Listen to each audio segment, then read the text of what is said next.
오늘 우리에게 주시는 하나님의 말씀은 시편 65편 1절에서 4절까지 말씀입니다. 구약성경 846쪽에 있습니다. 이제 제가 하나님의 말씀을 강독하겠습니다. 이것은 하나님의 말씀입니다. 하나님의 말씀에 경청하시기 바랍니다. 하나님이여, 찬송이 시온에서 주를 기다리오며 사람이 소원을 주께 이행하리이다. 기도를 들으시는 주여, 모든 육체가 주께 나아오리이다. 죄악이 나를 이겼사오니 우리의 허물을 주께서 사하시리이다. 주께서 택하시고 가까이 오게 하사 주의 뜰에 살게 하신 사람은 복이 있나이다.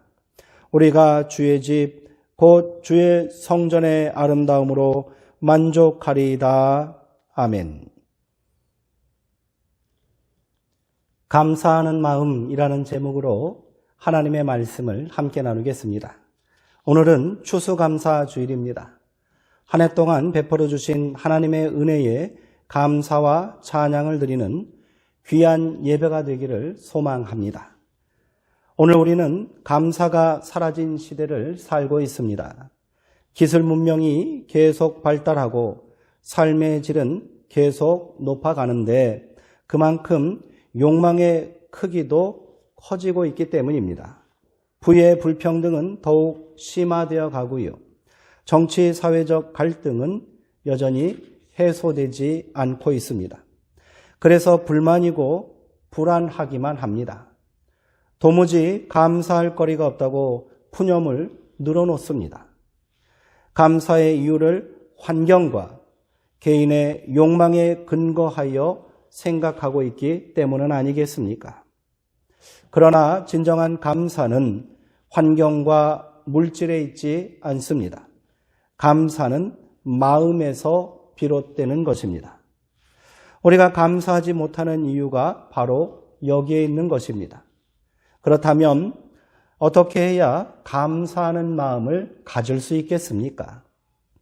시편 65편은 추수의 기쁨을 고백하는 축제의 자리에서 사용되었던 감사 노래입니다.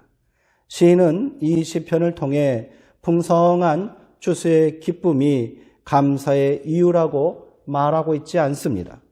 그가 감사하는 이유는 따로 있습니다. 오늘은 시편 65편을 깊이 묵상하면서 시인이 무엇으로 감사하고 있는지, 또 우리가 어떻게 감사해야 하는지를 함께 고백했으면 좋겠습니다. 먼저 본시는 크게 세 부분으로 나눌 수 있습니다.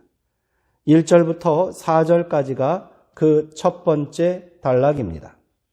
시인은 첫 번째 단락에서 감사의 이유를 하나님께서 우리의 허물을 용서하여 주셨기 때문이다라고 고백하고 있습니다. 시인은 감사하는 마음으로 충만합니다.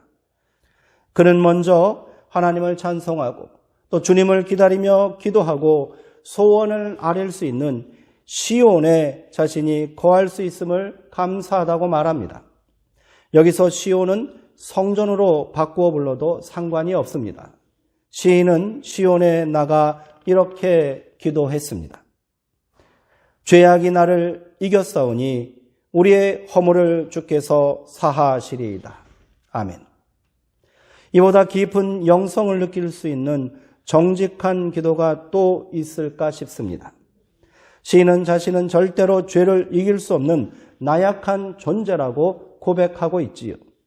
날마다 하나님과 동행하며 감사의 삶을 살고자 하나 거대한 죄악의 세력들에 흔들리고 넘어지는 것이 인간의 한계임을 잘 알고 있는 거지요. 그래서 주께서 계신 시온 성전으로 나오는 것입니다. 그는 아무리 죄악들이 강력하고 그 앞에 인간은 나약하고 무기력하지만 하나님께서는 우리를 용서하시는 분이라고 고백합니다. 주님께서 죄악의 세력을 능히 이기시고 넘치는 사랑으로 우리를 용서하여 회복하여 주신다는 믿음의 고백입니다. 시인의 감사는 바로 여기부터 시작하는 거지요.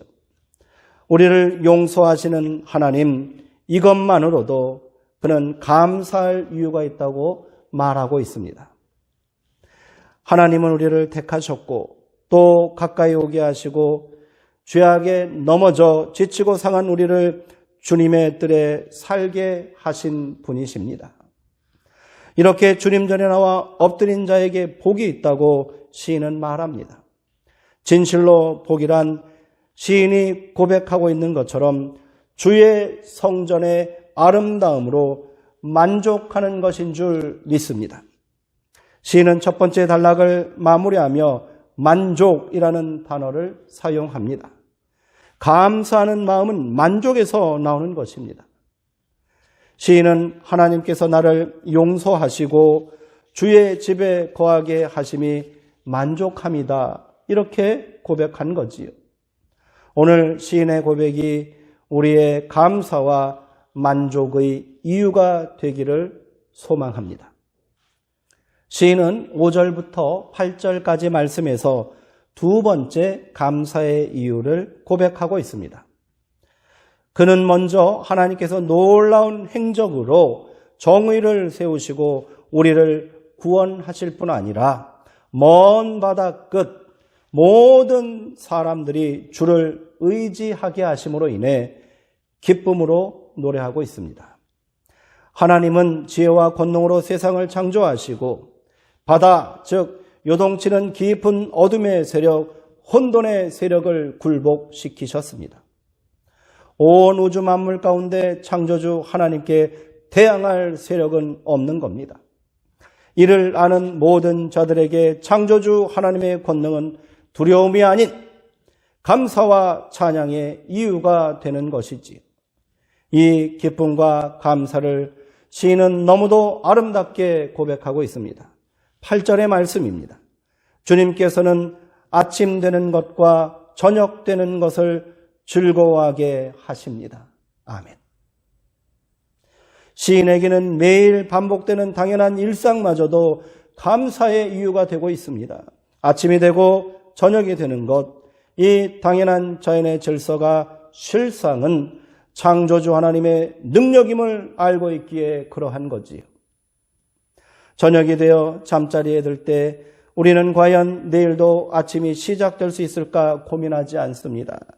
당연한 일상이기 때문입니다. 그러나 시인에게는 이것마저도 감사의 이유가 되고 있는 겁니다.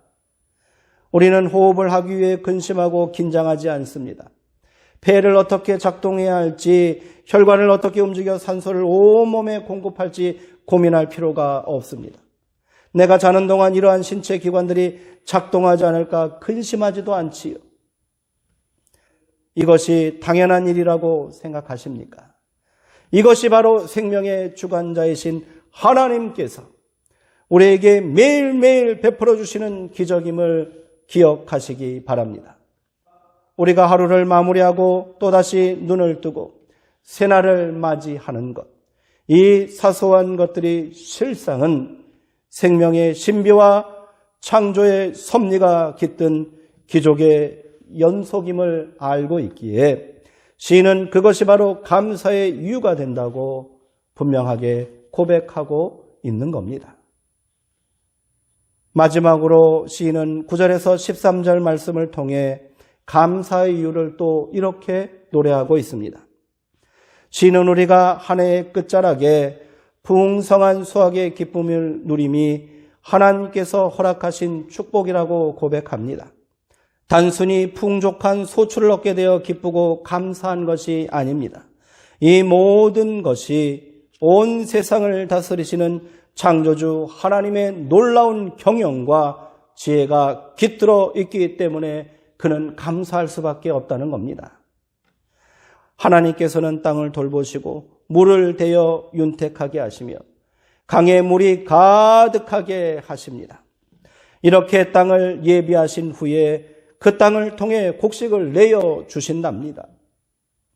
인간이 아무리 탁월한 능력과 풍부한 경험으로 땅을 일구고 농작물을 경작한 데에도 하나님께서 땅을 윤택하게 하시고 단비를 내려주지 않으신다면 인간의 수고와 노력은 허사로 돌아가지 않겠습니까? 시인은 풍요로운 계절에 풍성한 수확의 기쁨을 누리게 하신 하나님께 감사합니다. 사람만 감사하는 것이 아닙니다.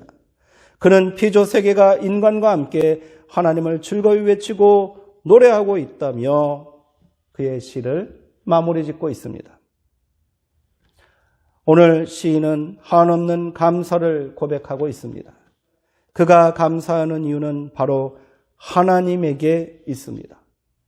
감사는 우리의 마음이 하나님께 향할 때 자연스럽게 나오는 믿음의 고백인 거지요.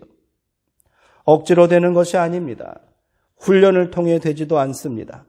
내 생각과 마음이 어디에 가 있는가가 중요합니다. 우리의 마음이 시인처럼 하나님을 향해 있기를 소망합니다. 마지막으로 가을의 기도라는 시로 잘 알려진 김현승 시인의 또 다른 시를 소개하고 말씀을 마치도록 하겠습니다. 감사하는 마음 김현승.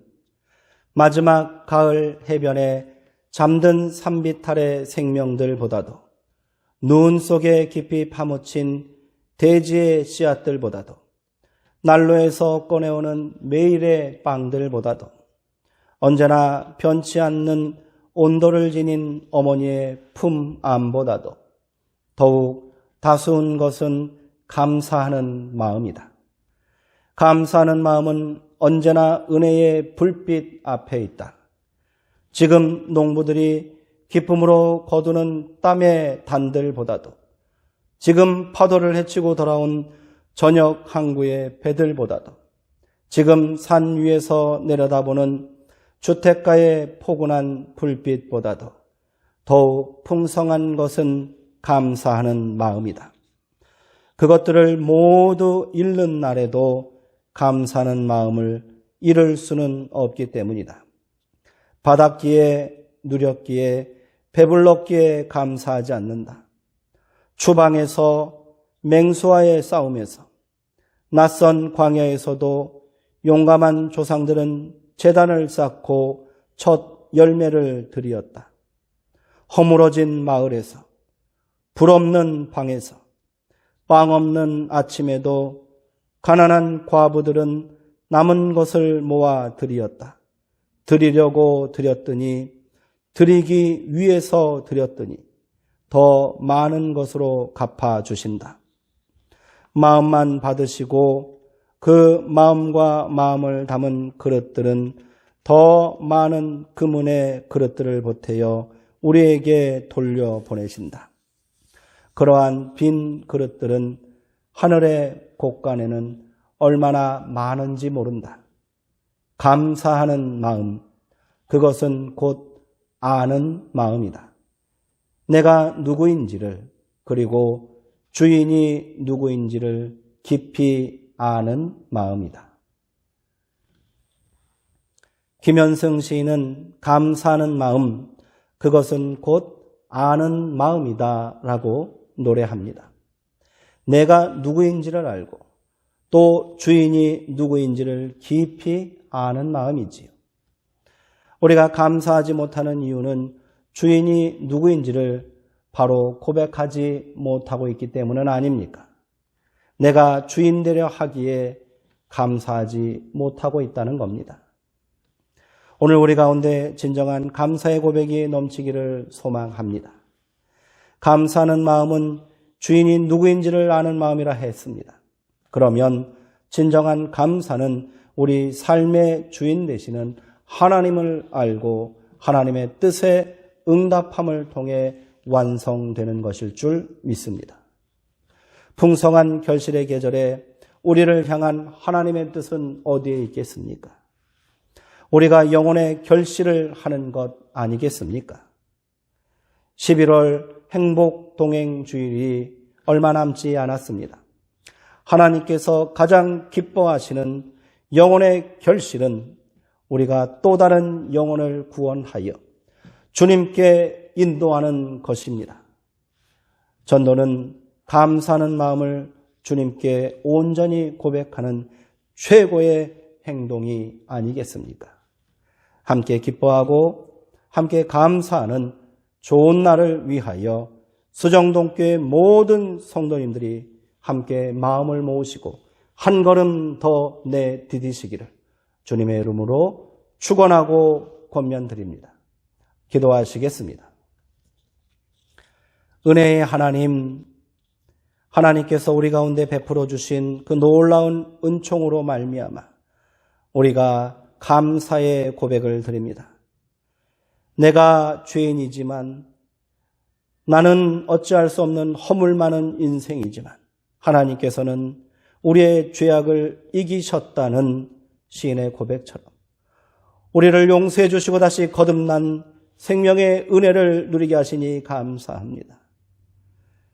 이토록 아름답고 귀한 성전에 나와 그 성전뜰에 머물며 하나님의 이름을 부르고 찬양하고 경배하고 예배하게 하심이 감사합니다. 받았기에 누렸기에 감사하는 것이 아니라 내 삶의 주인 되시는 하나님을 알므로 말미암아 우리의 감사가 더욱 풍성한 은혜 가운데 머물게 하여 주옵소서. 예수 그리스도의 이름으로 기도합니다. 아멘.